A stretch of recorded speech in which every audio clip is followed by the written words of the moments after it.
Hello guys! Welcome back to my channel, and I will be reviewing this Moringa Malunggay Olive Oil plus Omega Herbal Hair Relaxing Serum with Argan Oil.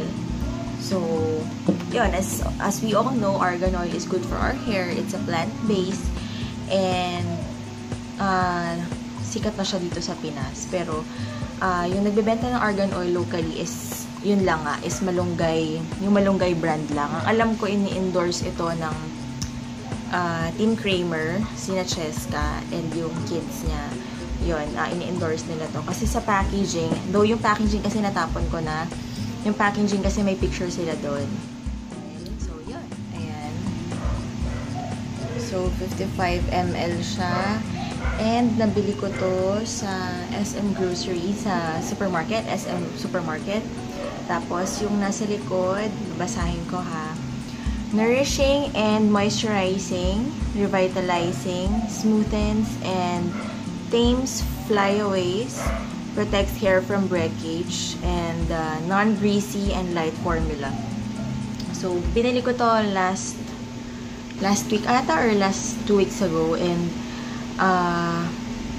nagsuggest kasi sa akin si Ate Julie na mag-apply daw ako ng argan oil sa hair ko. So, pero yung ginagamit niya is Garnier. Pero dito kasi wala akong nakitang Garnier na argan oil. So, ito lang yung nakita ko, yung Moringa. So, magkagabi, nung naligo ako, tinry ko na siya.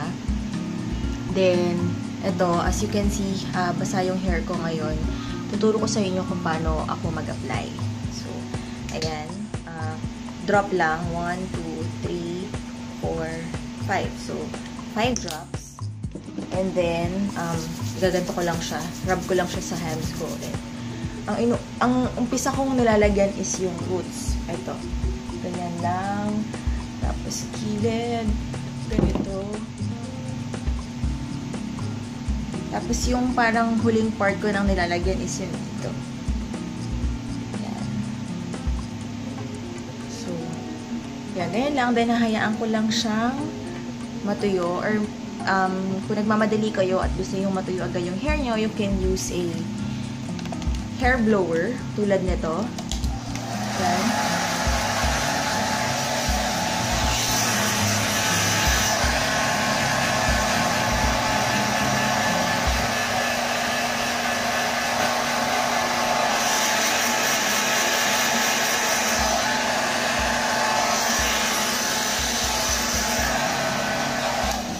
So, yan, gagamit lang kami ng hair blower.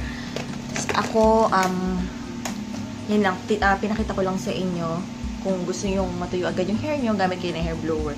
Pero for me, hayaan ko lang siyang mag-dry. Bali, air dry lang.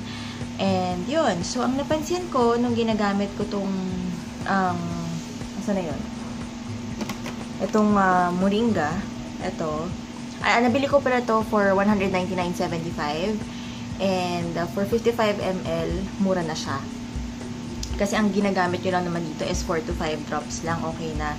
And ginagamit ko lang siya every time na maliligo ako. So, while your hair is damp, yun, lagay nyo na yung oil. So, yung napansin ko after 3 days of using it, yung split ends ko kasi, before ako gumamit, tinignan ko muna yung buhok ko para malaman ko kung ano yung difference nung gumamit na ako and nung before. So, nung after 3 days, napansin ko na wala yung split ends. Tapos, yung hair ko kasi syempre is, kasi yung buhok ko is may kulay. So, syempre, asahan nyo ng damage and very, very dry. So, nung ginagamit ko siya, sobrang ganda. And, after ko maligo, usually, mabigat yung buhok ko. Pero, nung gumagamit na ako ng argan oil, sobrang gumaan yung buhok ko, sobrang lumambot. Feeling ko ang healthy kahit may kulay yung buhok ko. Hindi halatang ganun ka-dry. May difference na compare nung hindi ako gumagamit. So, yun. Sinuggest ko rin to sa mother ko tsaka sa tita ko na gumamit kasi may mga kulay din yung buhok na and damage din. So, yun. Tsaka yung smell niya sobrang bango. Hindi siya yung nakakainis na smell.